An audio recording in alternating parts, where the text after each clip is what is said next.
Hi, and welcome to Game Changer Live by connorscoaching.com. If you like what we bring, if you could just take a moment to log into your YouTube account, like, subscribe, and leave a comment, that really will help us grow in the long run.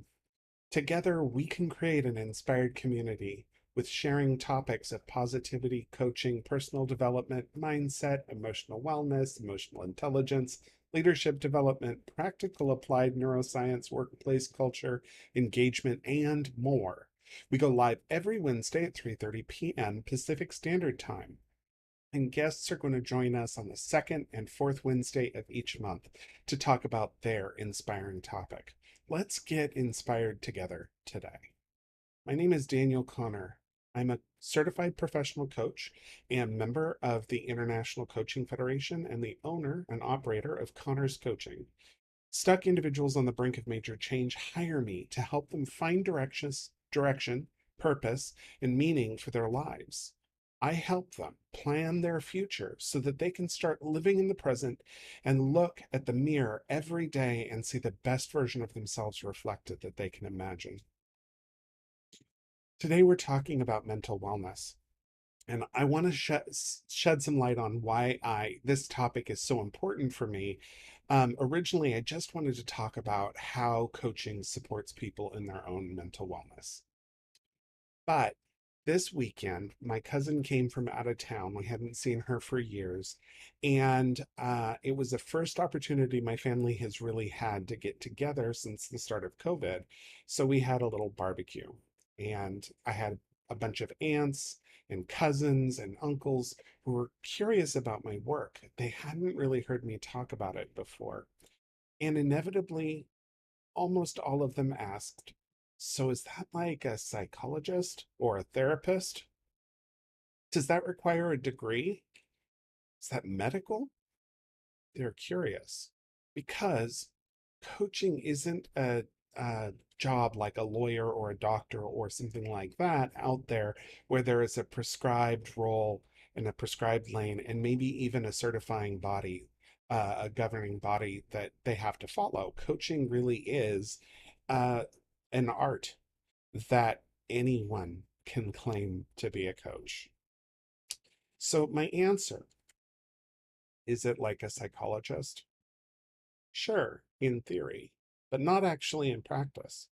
And no, it doesn't require certification, but I do have one. I am a certified professional coach. I have the Crudely badge to prove it. I joined the International Coaching Federation as well. I'm an International Coaching Federation member, ICF member. And those things really set me apart. They're not necessary. You can have a coach. In fact, some of my guests are not ICF members. But because coaching can be done by everyone, and because coaching is the act of supporting someone in their own personal betterment because they willingly ask for help, that means that the coach, in many cases, the coach presumes that you want to be like them and not the best version of you. And that's important to me. So I protect my clients by maintaining an ICF membership because the ICF sets apart a code of ethics that keeps both my clients safe as well as all of the other coaches out there practicing because it prevents snake oil salesmen from coming in and selling a load of garbage to their clients.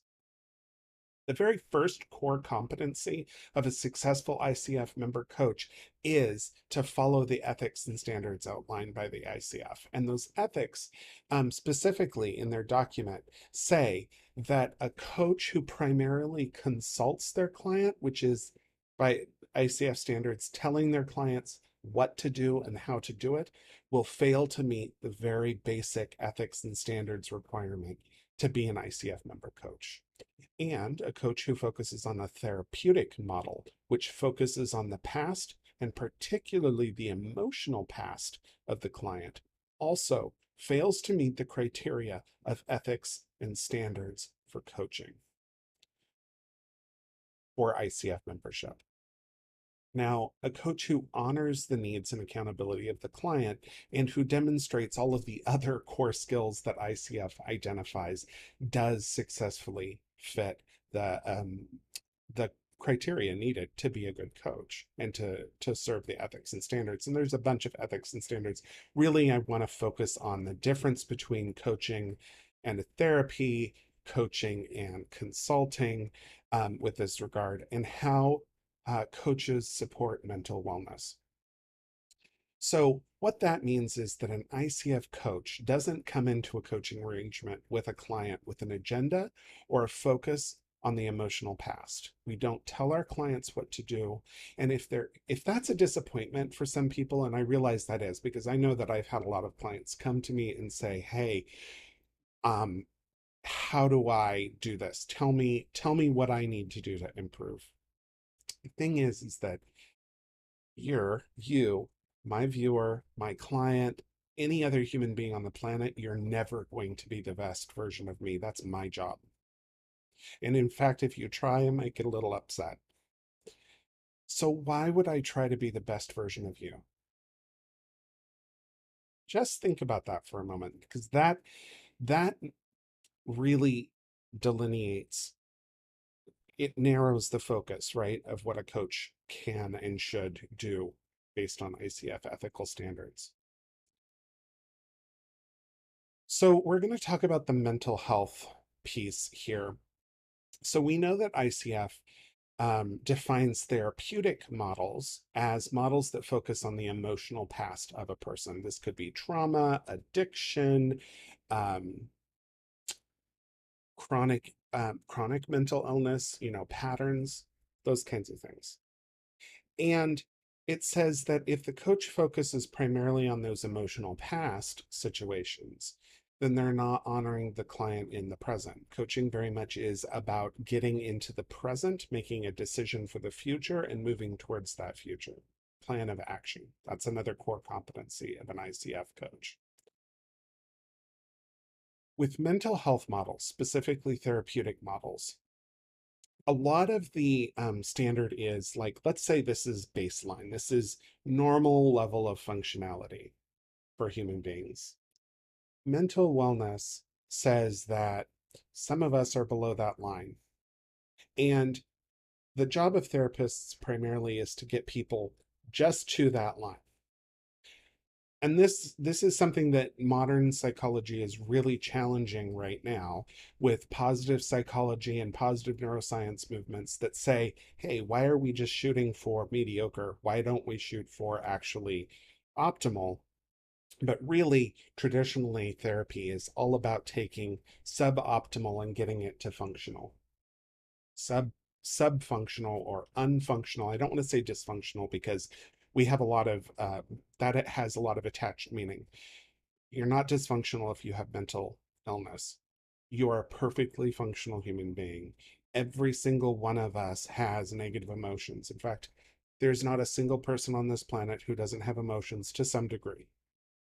And those emotions are part of the human experience, and not every emotion requires therapy. Not every dark emotion requires therapy. Not every sad emotion is bad or needs to go away or prevents you from moving forward. But there are times in which those illnesses, and that's what they are, just like getting the flu or scraping your knee, there are times when those illnesses need to be helped with a professional who's qualified for it. And that is not a coach, in my opinion. Specifically, it's not an ICF coach. The person who's qualified to do that is a therapist, and they help heal you to the point where you can function, where you can walk outside the door and do what you need to do in order to live your life. But that's not optimal. Coaches take clients in the present and decide with the client. The client is the one in control here, what optimal looks like, and then creates a roadmap to get to that optimal state. They partner with the client, they create accountability systems for the client, they listen to the client, they observe, and they share from a third person perspective what the client might be missing in certain areas of their life. Therapy uses very similar tactics and approaches that coaching does. We use listening, sharing observations, and questioning. Um, Therapy does focus a little bit more on diagnosing issues, prescribing, and treating illnesses. And oftentimes, we use a similar model of cognitive behavioral therapy. Um, it looks like my webcam just decided to die. So I am going to, um, I don't know what's going on, but that's one of the joys of a live show. Uh, so I just deleted my webcam. Um, Sorry for that. Anyway, coaching and therapy both use cognitive behavioral therapy techniques, and that they look very similar because we're really focusing on behavior and results. With therapy, there's always something wrong that needs to be healed by relieving the past trauma and avoiding it in the future. With coaching, that past, that doesn't exist. The past is an illusion, and the future is this goal. The present is the only reality. The present and the past don't matter for coaches. We want our clients to live in the present. This is very similar to medical science, right? With medical work, you go to a doctor when you have an illness, when you have a virus, or when you have pain in your stomach that you don't know what's going on. The doctor really helps you diagnose what the illness is and how to overcome it. That's kind of how therapy works. But a doctor isn't the right person to go to when you have a health goal like running a marathon. The doctor might tell you, hey, let's make sure you get a good coach on your side. They might mention things like staying hydrated and working your way up. But the doctor isn't the one in the gym spotting you as you lift a new level of weight. The doctor isn't partnering with you on a daily basis to achieve the goals that you're telling the doctor that you have. My doctor, by the way, is a great coach at health and wellness, and he's really helped me aspire to my goals. Again, anyone can coach. I'm a professional coach, which means that this is the focus of my work. I focus on creating systems of accountability. My doctor is a coach. He coaches me on wellness all the time. So there are times in which therapists coach, doctors coach, but all I do is coach. I don't dip into their realm of expertise. So, no, I'm not a therapist. No, I'm definitely not a doctor. Um, and so, another way of looking at this is that there's nothing truly essential about a coach. And that's kind of a frightening thing to say as a coach, right? You don't have to have a coach. You could go out today, find a tremendous mountain, and start to climb up it and do it without a rope and do it without a partner and do it without pitons. People do this all the time. People free climb mountains all the time without tools, without resources, and without help. However, it's a lot easier, safer, and a certain amount of relief is probably felt when you do have a partner, you do have that rope, and you do have the tools necessary to get up that mountain.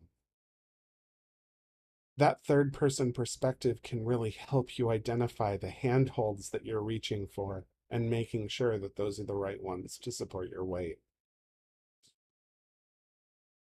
Now, coaches do come in a variety of specialties. There are coaches out there who do not work anywhere close to the emotional wellness area or the mental wellness arena. Those coaches, they do things like coaching leaders on their performance statistics and their sales statistics. They coach businesses on their marketing plans. Um, they they coach on a variety of different. I mean, there's just millions of coaches, and I hope to have as many of them on here as possible to explore their worlds. I specifically do work on the mental wellness of my clients. I share observations. We explore present emotions that are coming up based on present activities and interests, things that are preventing them from moving in a direction that they want to go. And we explore those enough that they become non issues because we make mountains out of molehills all the time.